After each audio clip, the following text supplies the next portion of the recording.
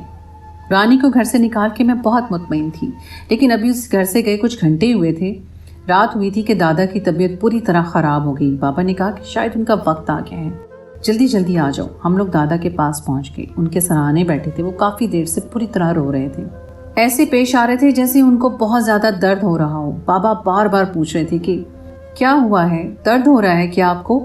Doctor کو بھی بلا لیا تھا، ڈاکٹر بھی موجود تھے، چاچو کے بچے اور بچیاں بھی آ گئی تھیں، سب ان کی طرف متوجہ تھے، ان کی چارپائی کی طرف دیکھ رہے تھے، آس پاس بیٹھے تھے۔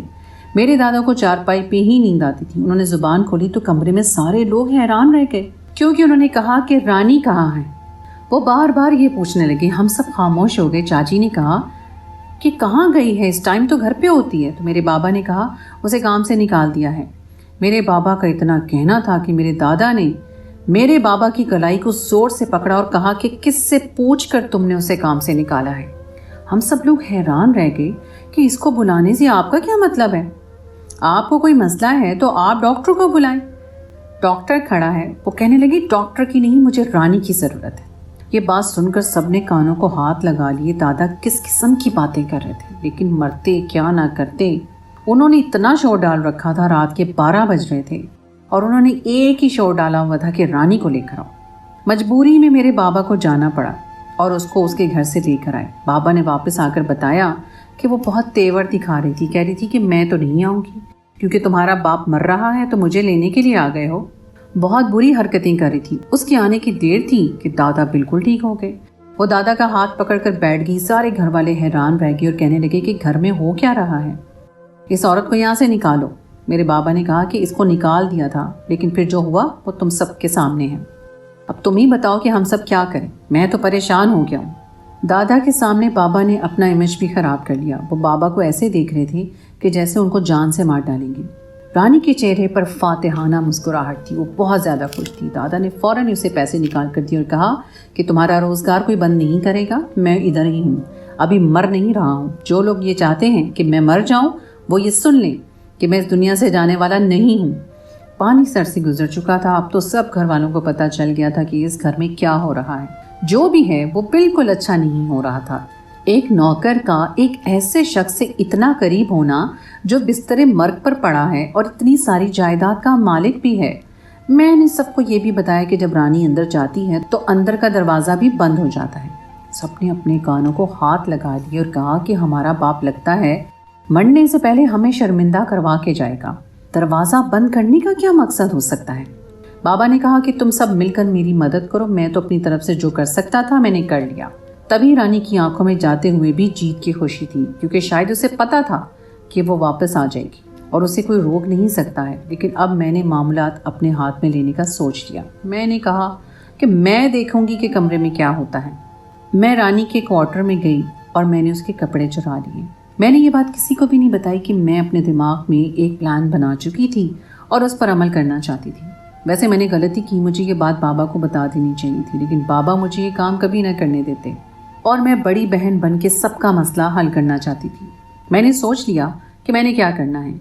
رانی کچن میں کھڑی کام کر رہی تھی جب میں نے چپکے سے جا کے کچن کے دروازے کے باہر سے لاک کر دیا اور مالی بابا کو کہا کہ یہ دروازہ نہیں کھولنا۔ مالی بابا بچپن سے ہی ہمارے ساتھ کھیلا کرتے تھے، وہ میری بات ضرور مانتے تھے۔ میں خود رانی کے کپڑے پہن کر دادا کے کمرے میں چلی گئی اور دوپٹے کو تھوڑا سا آگے کر لیا۔ وہ مجھے دیکھ کر یہ سمجھنے لگے کہ یہ رانی ہے۔ دروازہ بھی میں نے اندر جا کے بند کر دیا۔ دادا نے کہا کہ یہ کیا، آج تو تم دلہن بن کر آئی ہو، کیا ہو گیا ہے تمہیں؟ تو میں نے آگے سے صرف سر ہلا دیا، کہنے لگے کہ اچھا تو آج تم دلہن ہو، تم دلہن بننے کی پریکٹس کر رہی ہو۔ میں جا کر ان کے قدموں کے قریب چارپائی پہ بیٹھ گئی اور پھر اس کے بعد اس کمرے میں جو ہوا وہ دیکھ کر میری جان نکل گئی، کیونکہ انہوں نے بات ہی ایسی کی تھی۔ انہوں نے کہا حماد کی دلہن ہو نا، حماد بہت جلد آ جائے گا، پھر میں تم لوگوں کی شادی کرواؤں گا، یہ کام کر کے ہی اس دنیا سے جاؤں گا۔ حماد کوئی اور نہیں بلکہ میرے چاچو کا بیٹا تھا، اور شاید میرے چاچو کے بیٹے کا رانی کے ساتھ چکر چل رہا تھا اور یہ دونوں آپس میں شادی کرنے والے تھے۔ دادا کو ہی اس بات کا پتا تھا کہ رانی اس گھر کی رانی بننے والی تھی، یعنی کہ اس خاندان کی بہو بننے والی تھی، تبھی اس کی طبیعت، اس کے طور طریقے بدلے ہوئے تھے۔ اب میں کیا کرتی؟ میں نے دادا سے کہا کہ میں آپ کے لیے پانی لے کر آتی ہوں۔ میں نے آواز بھی تھوڑی بدلی اور وہاں سے باہر نکل آئی۔